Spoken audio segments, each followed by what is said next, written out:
start everything Los Angeles right off the top of today's show. We'll start with the good. The Lakers, don't look now, sitting in that 2 spot, 7 straight wins for them, 15-4 on the season. We've done a lot of Houston, a lot of Denver talk. Maybe we should start doing a little more. I can't believe I'm about to say that.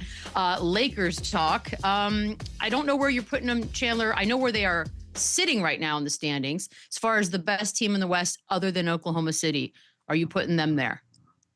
I still think they're a notch right below Houston and right below Denver. And look, they're a top 2 efficiency from the field team in the NBA, which is super impressive with such a heavy ISO backcourt with what Austin Reaves is doing and with what Luka Doncic is doing. It's super impressive that the way they play, they are still doing it, scoring in such an efficient way. So kudos to them. JJ Redick has done a great job kind of giving them each the rock and spacing and different sets to kind of allow them to do what they do best.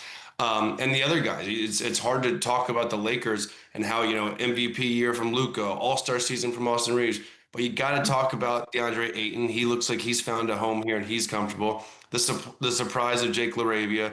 Rui Hachimura, we don't even talk about him as a 4th, 5th option. He's averaging 15 points a game, shooting 55% from the field. So this is a well-balanced team, kind of a middle-of-the-pack team defensively. They're 17th, I think, in defensive rating.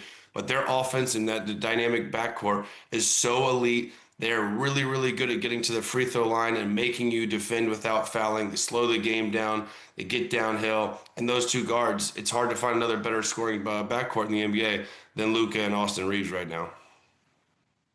Yeah, I agree. Listen, I agree with you, Chandler. I think they're still right there in the mix with the Denvers of the world, with the Houstons of the world. The only separation I would see from them and Denver and being a solidified second place team in the West, they just got to figure out what they're going to do with the bench, right? Like LaRavia he's emerged as a guy that they can play, but their last game, he's scoreless, right? And so you got to find that consistency coming off the bench, especially in the postseason, especially late in the season. When when your team is so top heavy, you got to be able to go to the bench and withstand 6 to 7 minutes with your star players being off the bench. Who's going to be that guy for the Lakers? Looks like it's going to be LaRavia, but they got to get more out of him, and he got to be consistent. Then when I look over to Denver, I see Valanciunas, who's a guy that can hold it down. I see a Bruce Brown that knows his job and know his position. Tim Hardaway Jr. can shoot the hell out of the basketball and can go off in bunches and score the basketball. That's the separation that I see from Denver and the Lakers as far as any teams that can compete with OKC in the West. But I like what the Lakers are doing. I like how Luka's playing. I obviously think Austin Reaves is going to be an all-star this year. LeBron as a facilitator makes them dangerous. He's not pressing at all on the offensive end. He's picking his spots to be aggressive and to go downhill and put pressure on the rim. So I like the Lakers a lot. I think they're still going to stay in that top 3 to 4 spot, but I don't know if that bench is going to give them what they need to withstand to be in the second place the year. I agree with both guys. I think this Lakers team has, really surprised everybody early on in the season with how hot they have started. Obviously, that's credit to Luka and AR with the hot starts they've had to this season.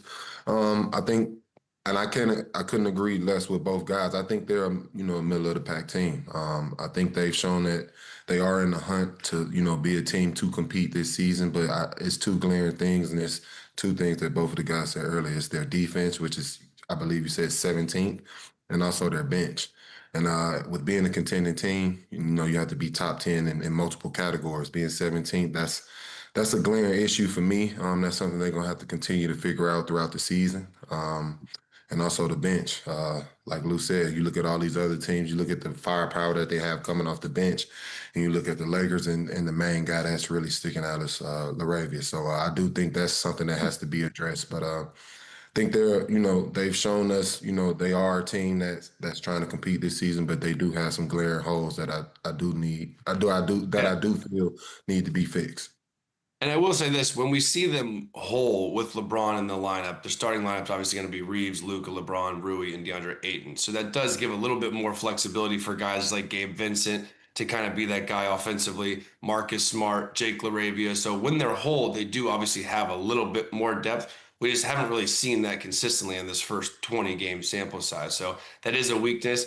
Defense, I don't think they're ever going to be a lockdown clamp defense with those two guards, the way they play, the way they score the basketball, the way they need them fully energized on the offensive end. I don't know if they'll ever be a top defensive team, but their offense can be so good. They can get to the free throw line so much that can almost outweigh the way the game's played now of having a weaker defense.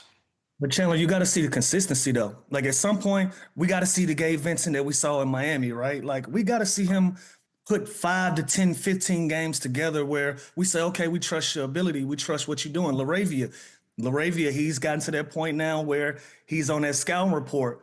So it's a little different now. You want to see these guys turn the corner and be the consistent, especially we know who they are. Marcus Smart, we're not even going to challenge that. We know what he brings to the table. Toughness, defensive mind, that can knock down open shots. Got a little floater in the lane that he can go to. We know who Marcus Smart is. Gabe Vincent, LaRavia, they got to be consistent. Not just every once in a while have these big games or have these big flashy games. We got to see this night in and night out, especially if you're talking about a team that's trying to compete for a championship. Yeah. Can we focus on Luka for a second, Boogie? And I want to start with you on this one. He's leading the league in scoring. He's 4th in assists. We've spoken of him as an MVP year in, year out. He's never quite made it to the top of that mountain yet. What would have to happen for him to win that award? I mean, at this point, I think it's falling on just outshining OKC. And under that snake is Shea. And I think that's almost impossible at this point. I think Luka's playing incredible basketball. He's definitely an MVP caliber player this season, but it's just hard to outshine Shea and the OKC Thunder right now. They've lost one game. It doesn't look like they're losing anytime soon. They may be a team to challenge that Warriors record this season. It's going to be hard to, gain that award this year over the likes of Shea or Nikola Jokic, but he's doing everything he can in his power. It's more so about the supporting cast and, the finished product at the end of each game. That's, as of right now, kind of separating the two. So outside of that, I can't really see anything else being the answer. Yeah, it's a tough year, right? Like it's a tough year. It's going to be a tough decade. Like it's a tough era. Like it's a like, really tough era. You keep calling me crazy because I said he has to do something above and beyond. I'm just saying, like it has nothing to do with Luka. These other two guys, Shea has the winning. He has the averaging 30.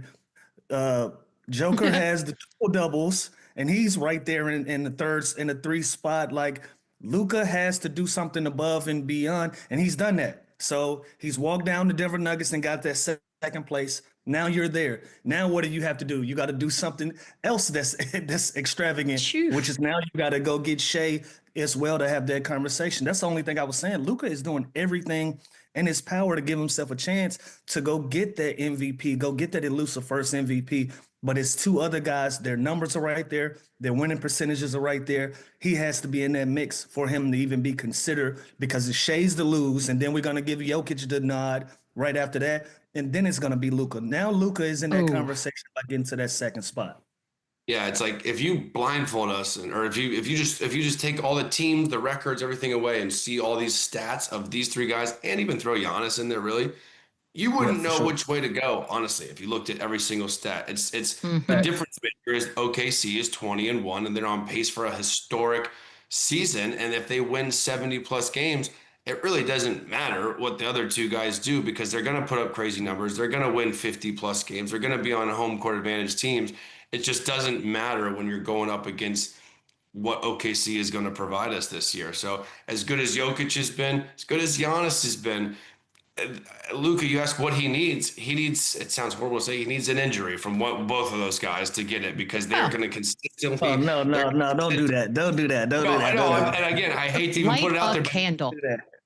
That's the only way I see this trajectory changing because those guys are too good and their teams are too good and they're going to probably win more games than the Lakers. Like, what else can Luka do?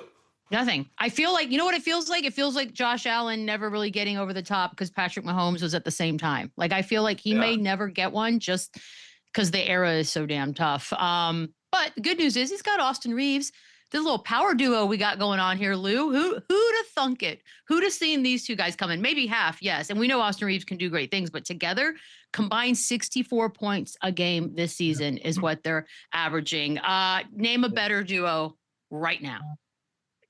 You really can't. You gotta give them credit. You really can't. You know, you look around the league, a lot of teams have duos and they have trios, but this team needs these guys to be who they are for them to even be in the position that they're in. You know, OKC, they've shown it. Without Jalen Williams, we're still gonna roll.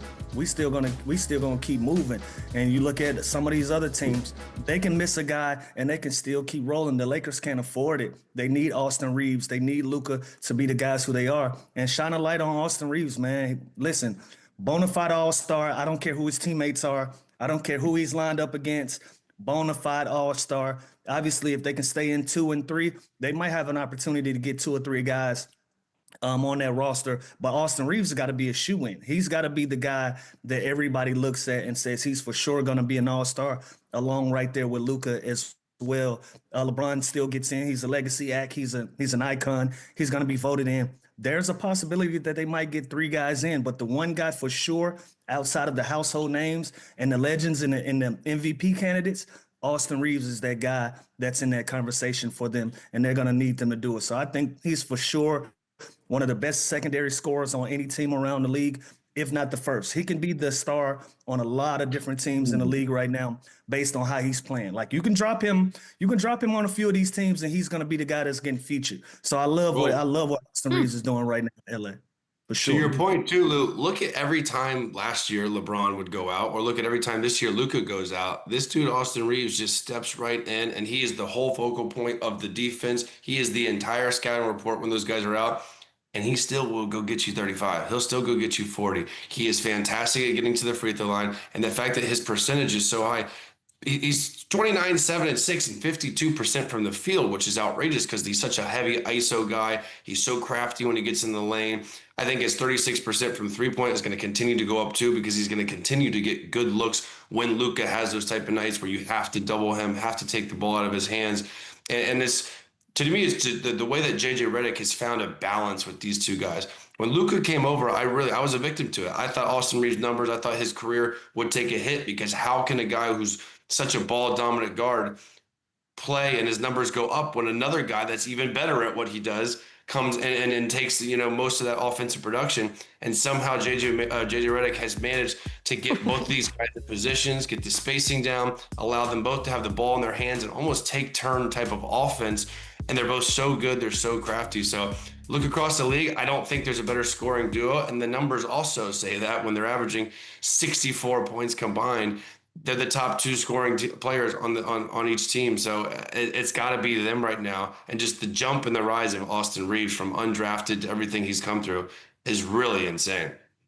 Okay, so that's we love a good hero story. It's what movies are made of. To be undrafted and to sort of have the league paying attention the way they are right now, we got to do it, Boogie.